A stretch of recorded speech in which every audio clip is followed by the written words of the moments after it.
Her name was Amara, 26 years old, graduate student, Lagos born, Seoul living. The kind of woman who made every room she walked into feel like it had been waiting for her to arrive. She did not go to Korea looking for trouble. She went looking for a future. And for a while, sitting in her tiny but immaculate apartment in Mapogu, attending her morning lectures at Sogang University, learning Korean with the kind of focused intensity that impressed even her professors. It looked very much like she had found one. Then she met Park Juno. And everything that came after that meeting, every single thing, was the kind of story that people who survived it still struggle to talk about out loud. So let's talk about it. Because this story is not just about a woman who fell in love with the wrong man. That would be too simple, too clean, too easy to dismiss as someone else's mistake that you would never make yourself. This is a story about two worlds that were never supposed to touch. An African woman building something legitimate in a country that barely acknowledged her existence. And a Korean man who had inherited something dark, something generational, something that had its roots so deep in Seoul's underground that pulling them out would have destroyed everything built on top of them. When those two worlds touched, the collision did not make a loud noise. That is the thing nobody tells you about real destruction. It is almost always quiet at the beginning. Park Juno was 34 years old when Amara first saw him at a restaurant in Itaewon. Not a back alley meeting. Not some cinematic underworld introduction. A restaurant. The kind with good lighting and a wine list and the low comfortable hum of people who have money and know how to sit with it quietly. He was at a corner table with 3 other men, all of them in dark suits, all of them with the particular stillness of people who were very comfortable being the most powerful presence in any room they entered. He was not the loudest at the table. He was not the one doing the most talking. He was the one that everyone else at the table kept glancing toward before they said anything. The one whose slight nod or fractional shift in expression determined the direction of the entire conversation. Amara noticed all of this before she noticed anything else about him. She was not naive. She had grown up in Lagos. She understood the language of power before she could name it. She knew what it meant when a room organized itself around a single person without that person having to ask. She told herself it was just observation. Professional curiosity from a woman studying social dynamics as part of her postgraduate research. She was lying to herself. He noticed her noticing him. And instead of looking away the way powerful men in rooms like that usually do, he held the eye contact for exactly 1 second longer than was comfortable. Then he smiled. Not a wide smile. Not a performance. Just a small, private, almost invisible acknowledgement that passed between them across the restaurant like something that had already been agreed upon somewhere before either of them arrived. She left before he could approach her. He found her anyway. 3 days later, she was at a coffee shop near campus when her phone buzzed with a message from a number she did not recognize. The message was in perfect English, which surprised her. Most Korean men she had encountered who wanted to make an impression opened with halting phrases and Google-translated compliments. This message said simply, "You study people. So do I. I think we would find each other interesting." She stared at the message for a long time. She should have not replied. She replied. What followed was 3 months that Amara would later describe to the one person she eventually trusted enough to tell the whole story to as the most alive she had ever felt in her life. Park Juno was not what she expected. He was educated. He spoke about art, about history, about the particular loneliness of being responsible for things that most people around you cannot see or understand. He asked questions and then actually listened to the answers. He remembered everything she told him and brought it back in ways that made her feel like she was the most interesting person he had ever been in a room with. He took her to places in Seoul that did not appear on any tourist map or restaurant guide. Private spaces. Quiet and beautiful and completely removed from the city outside their walls. He introduced her to nobody. He kept her completely separate from every other part of his life. At the time, she read this as romance. As protection. As a man who wanted something real and was keeping it safe from the noise of everything else. She was not wrong about the protection. She was wrong about what he was protecting her from. Because Park Juno was not a businessman in the way she had allowed herself to believe. The import company he had described in careful, boring detail during their early conversations was real. The office existed. The staff existed. The revenue that appeared on the company's tax filings was real enough to satisfy any surface-level examination. But a significant portion of what actually moved through that company had never appeared on any tax filing. And the three men he had been sitting with at the restaurant in Itaewon on the night she first saw him were not business partners in any legal sense of the word. They were the senior members of one of Seoul's most established and most carefully hidden criminal organizations. An organization that Park Juno had not joined. An organization that Park Juno had inherited. From his father. Who had inherited it from his. And the thing about inheriting something like that, the thing that Park Juno understood better than almost anyone alive, is that you do not get to decide whether you want it.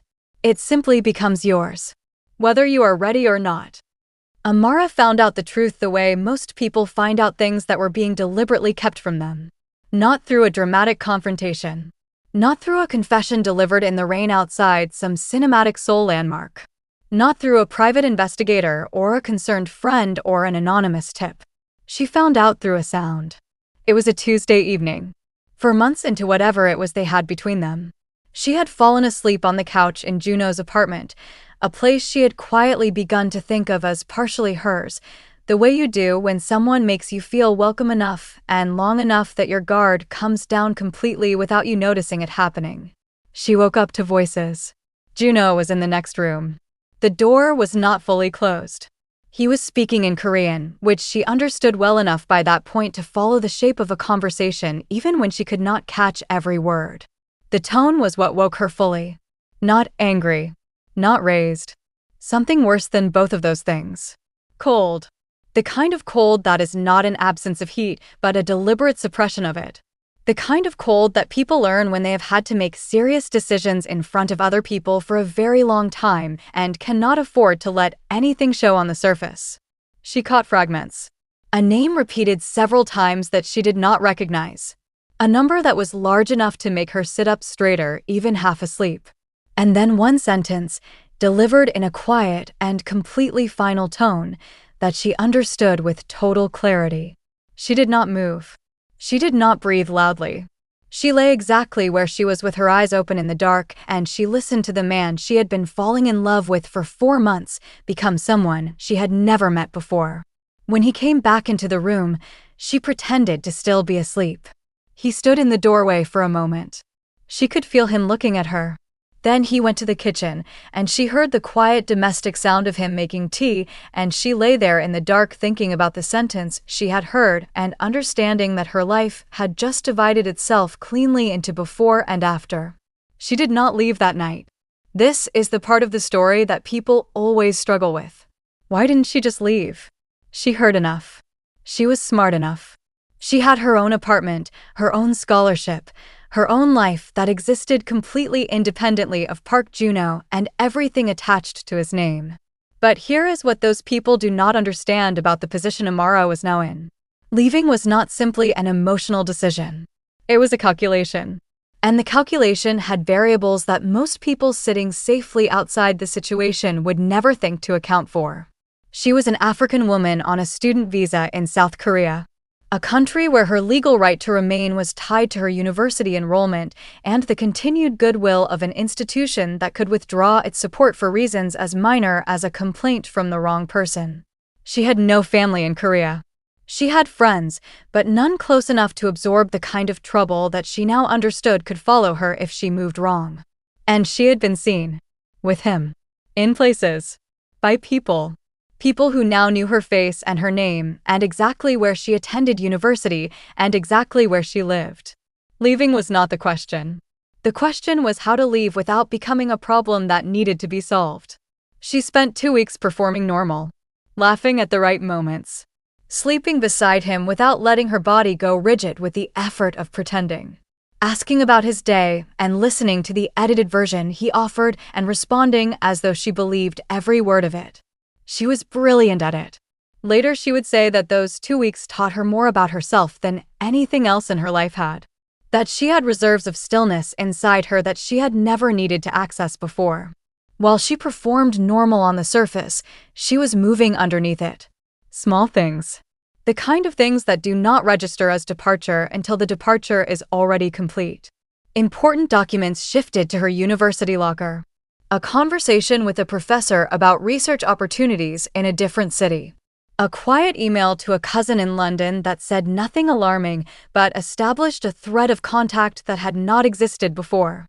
She was building an exit the way the network she had unknowingly been living adjacent to built everything. Quietly. Patiently. With no visible urgency whatsoever. She was gone on a Friday morning. Juno was at a meeting. She took one bag. She left nothing behind that mattered. She did not leave a note because a note is something that can be read by people other than the person it is written for. She was on a flight to London by Friday evening. For 3 months, nothing happened. She began to believe that the exit had worked. That she had read the situation correctly and moved at exactly the right moment, and the clean life she was rebuilding in London was going to hold. Then Juno's organization discovered that one of its mid-level members had been using Amara's university network to move money without authorization. Had been doing it for months. Had been doing it through connections he had made because of her proximity to Juno. She had been used without her knowledge. And when the organization went looking for accountability, her name was in the file. Not as a criminal. Not as a participant. But as a connection. A thread. And in the world Park Juno moved in, being a thread in the wrong file was sometimes enough. What happened to the mid-level member who had used her name without permission is not something that was ever reported to police. What happened to Amara took 3 more years, 2 countries, and one extraordinarily brave decision to fully resolve. And that resolution, the part where she stopped running and turned around to face what was following her, is a story that deserves its own dedicated video. Because what she did next was something that even the people who were supposed to be against her did not see coming. Just like Seoul never saw any of this coming. If this story gripped you, if you felt Amara's world shifting under your feet the way she felt her shift, then you are exactly who this channel was built for. Underworld Syndicate exists for the stories that mainstream media packages too neatly or buries too quickly or never tells at all. Real people. Real consequences. Real worlds operating beneath the surface of the one most people agree to pretend is the only one that exists. Subscribe right now. Hit the notification bell. Because Amara's full story is coming to this channel. And the next video in this series goes somewhere even darker than today. You have been warned.